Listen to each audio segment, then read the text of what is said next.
என்ன இன்னைக்கு பயப்புல காலையில தூக்கி வச்சு பாக்குதே. ஒருவேளை செருப்பு வாங்கி தரவா இருக்கு. நல்லா பாத்து அளவு எடுத்துக்கப்பா. அப்புறம் சிறுசா வாங்கிட்டு வந்து இருந்துக்குவேன். அப்புறம் பத்தாம போயிடும். இங்குள்ள வா, இங்குள்ள ஒரு காலை இருக்கு. இதே தூக்கி வச்சு அளவு எடுத்து பாரு. அப்புறம் மறந்துடாம வாங்கும் போதே சிவப்பு கலரா பார்த்து வாங்கு. ரப்பர் போட்டு செருப்பு பின்னாடி பேக் பெல்ட் போட்டுருக்கணும். அந்த மாதிரி செருப்பு வாங்கு. லெதர்ல கிடைச்சாலும் பரவாயில்ல. போடுற வணக்கம்லாம் பயங்கரமா இருக்கு. இவன் நமக்கு செருப்பு வாங்கி தரணும்னு பார்த்தா இவனும் சேர்த்து இப்போ உங்கள்கிட்ட வாங்கி கேட்கப்படும். சரிப்பா, பேச்சுல மறந்துட்டேன். எனக்கு பின்னாடி 2 காலம் இருக்கு. உங்களோட சேர்ந்து நானும் 2 காலம் நினைச்சுக்கிட்டே இருக்கேன். இந்த காலம் எடுத்து பாரு, சேம் சைஸ்ல வாங்கிட்டு வந்துடு.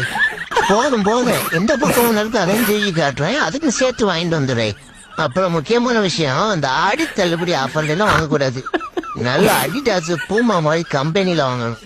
என்னடா இவ்வளவு உரிமையோட கேட்கற அப்படின்னு நீங்க தப்பா நினைக்கலாம். கால் கொடுக்க நின்று நம்ம சம்பாரிச்சு கொடுக்கணுமா இல்லையா?